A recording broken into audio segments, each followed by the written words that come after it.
Okay, thank you to our host for that great introduction, and thank you everyone for the opportunity to speak to you this afternoon. As many of you may know, but some may not, Multimatic is a supplier to the global automotive industry of products and services at any scale. From low volume to the highest volumes of production, we provide highly differentiated products and services. These also include individual components and complex vehicle-level systems. Today, I'd like to speak to you about two technologies in particular. The first being our adaptive damping system, Adaptive Spool Valve, or ASV for short, and the second being the second generation of our fully active suspension technology, TrueActive Spool Valve, or TASV for short. I'm going to speak about how we use virtualized development processes and driving simulators to develop these core attribute technologies in context with vehicle-level control systems, and also in context of specific and highly diverse vehicle contexts. This last point is important because ultimately it's at the vehicle level that the end user experiences the component level technologies and evaluates their performance. It's also the level at which we see the complex sensitivities of how certain systems behave with other systems on the vehicle and how that influences their performance. So we need to be developing our components at the vehicle level. To ensure that we develop highly robust component attribute technologies that are flexible and applicable to highly varied vehicle contexts, Multimatic used various technology incubators ranging from a luxury sedan platform, a super sports car, and an off-road capable pickup truck in the development of our core attributes of our adaptive spool valve damping technology. Most recently, we've also leveraged our Mercedes C-Class technology incubator to develop and deploy our second generation of TrueActive Spool Valve, or fully active suspension technology. Next, I'm going to speak a little bit about the process we use to develop these core technologies in context of these highly diverse vehicle applications. Multimatic uses our own version of an integrated systems analysis process, or MISA for short, to turn art into part by cascading vehicle-level objectives into high-value component technologies. MISA starts with a design brief that's done at the vehicle level, and then uses virtualized techniques to cascade these into a component specification, at which point components can be manufactured, deployed in the physical world, and evaluated again at a vehicle level, and correlated the outcomes back to the originating design brief. The question becomes, how do we facilitate this design synthesis process in a virtualized way with minimum prototypes and maximum pace and highest quality of the outcome? The answer is to integrate virtual development loops into the process, by which we can support component development, system development, and ultimately system evaluation with the human in the loop through driving simulation to close the virtual development loop. This can then be iterated and facilitates an efficient, effective, and high-quality design synthesis process to achieve that component specification. Let's see this in context. If we consider the application of deploying adaptive damping to a super sports car to maximize ride comfort, handling response, and limit handling performance, we can use the virtual development process to develop the core attributes of our technology. Starting with simplified representations of the system at hand, we can complete initially component development and integrate this with other subsystems such as vehicle-level controls, evaluate the outcomes and verify the functional performance at the vehicle level with objective testing, and thanks to driving in the loop simulation, we can close the loop on this virtual development process with human integrated feedback. This is what lets us completely assess our virtual designs and ultimately iterate on this process to develop increasingly comprehensive and increasingly detailed component level specifications that also in turn feedback into our development and development of our dynamical models, creating higher fidelity models and higher fidelity outcomes. So you see, this is how we can ultimately use driver in the loop simulation to backstop a virtualized development process that can cascade vehicle level design briefs into highly detailed, highly comprehensive component specifications without any physical parts and in less time.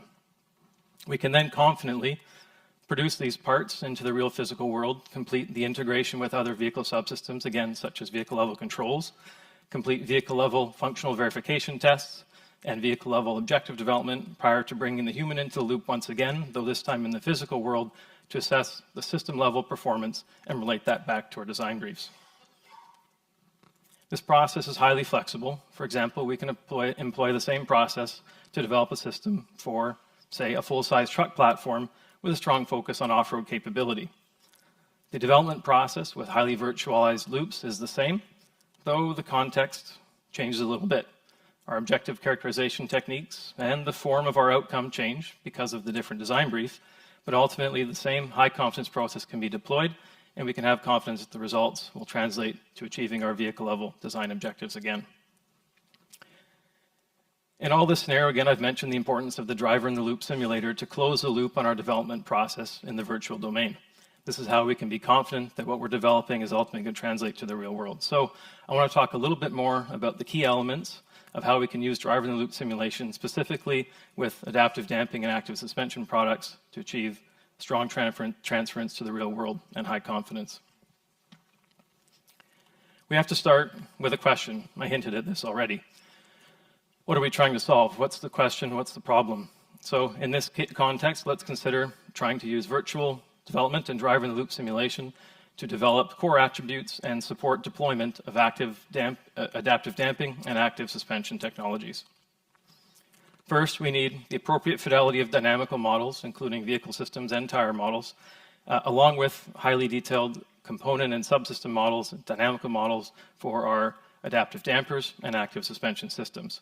We use VI Grade for the vehicle models, and we use co-simulated MATLAB Simulink models for the bespoke adaptive and active suspension systems. We need to pair these with control systems at both the vehicle and component level in order to elicit the proper response from the system. This also helps us develop the control systems themselves. We need a high-fidelity environment in which to study the outcomes of these models. We need extremely detailed road surface data from laser scans, and we need optics and graphical definitions to match this road surface. These environments need to be highly diverse to allow us to study the system in sufficiently broad and varied scenarios, and in appropriate use cases, we also need track models when the use cases call for it. Finally, we do need the hardware systems for the humans to interact with our virtual constructions. These need to be selected appropriately for the use cases and the studies at hand. Last but not least, we need people. We need ride and handling development engineers, vehicle dynamics CAE engineers, simulator operators, and importantly, our customers to take part in the evaluation process. Ideally, these are the same people that are involved in developing and deploying this technology in the real world. And when all these people are fully aware of the capabilities and the limitations of our tool sets involved, we have strong confidence that the answers we get will be useful and have strong transference to the real world. We'll have an answer to our problem, and we can use virtual development and driving simulators to develop and deploy our technologies. Next, I'd like to speak to some key application highlights of our technologies. The first of which is the Ford GT Mark IV, which is the ultimate representation of the Ford GT vehicle platform as a track-only, ultra-high performance vehicle. This vehicle uses our Adaptive Damping Spool Valve, ASV technology, and deploys it in this extreme scenario to maximize the performance and drivability of the car. In addition to other use cases in the development of this vehicle, driver-in-the-loop simulation was used extensively to develop the vehicle-level calibrations and performance specification requirements for the adaptive damping system. We conducted calibration development at a broad range of racetracks, some of which were tested in the real physical vehicles development program, and some of which are an extension of that development to ensure that we have a highly robust and highly performant product at highly varied scenarios. I should note that this driver-in-the-loop simulation effort to develop the calibration baselines took place many months before any physical vehicles were in existence.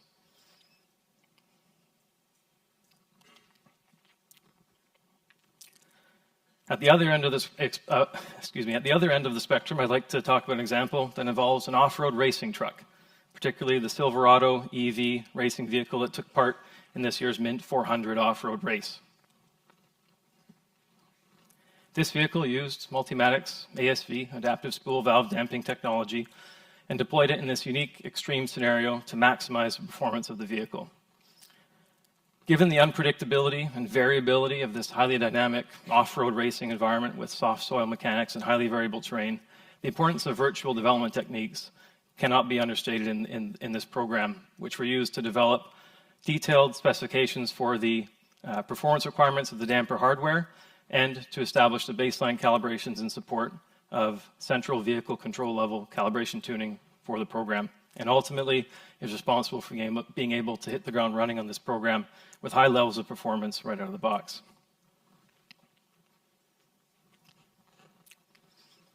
Another technology I'd like to speak about, which I mentioned earlier, is our efforts to progress our first generation active suspension technology into a second generation solution using our Mercedes C-Class technology incubator platform.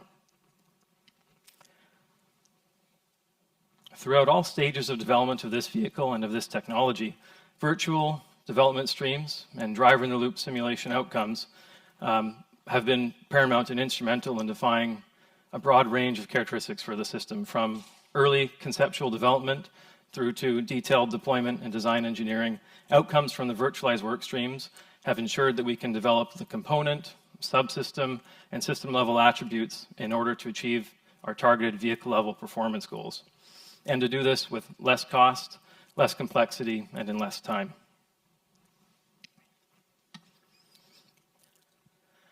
The final application I'd like to draw attention to today is one which heavily relied on virtualized development and driver-in-the-loop simulation with a strong focus on maximizing performance at the Nürburgring Nordschleife. This vehicle is, of course, the Mustang GTD, which used Multimatic's Adaptive Spool Valve damping technology and our dual height and rate system to maximize performance in this highly demanding scenario. Right from the beginning days of conceptualization of this program, outcomes from driving in the loop simulation were used to define key attributes of the tire system, suspension system, aerodynamic systems, among many others, in this demanding use case of the Nürburgring and other scenarios. Later in the program, driver-in-the-loop simulation played a key role in preparing for and supporting our real-world development activities at the Nürburgring Nordschleife with this vehicle. We use this to fine-tune key attributes of the vehicle system and to conduct detailed calibration development studies for the vehicle-level control algorithms of the adaptive damping system. We did this to ensure that we could extract every second and indeed every tenth of a second of performance that the vehicle had to offer at the Nürburgring. Thanks in part to these efforts, the Mustang GTD was able to lap the Nürburgring with a time of 6 minutes and 52 seconds. Admittedly, it would have been nice to extract just one more tenth of performance from the system, but ultimately this is still a massively impressive outcome, with the GTD becoming the first vehicle from an American manufacturer to lap the Nürburgring in less than 7 minutes. It's without doubt that our ability to virtualize the Nürburgring Nordschleife and bring that facility to our development facilities around the world and our driving simulators has been a key enabler in achieving that outcome. I think on that note, I'd like to take the time on behalf of Multimatic and myself to thank you for the attention this afternoon.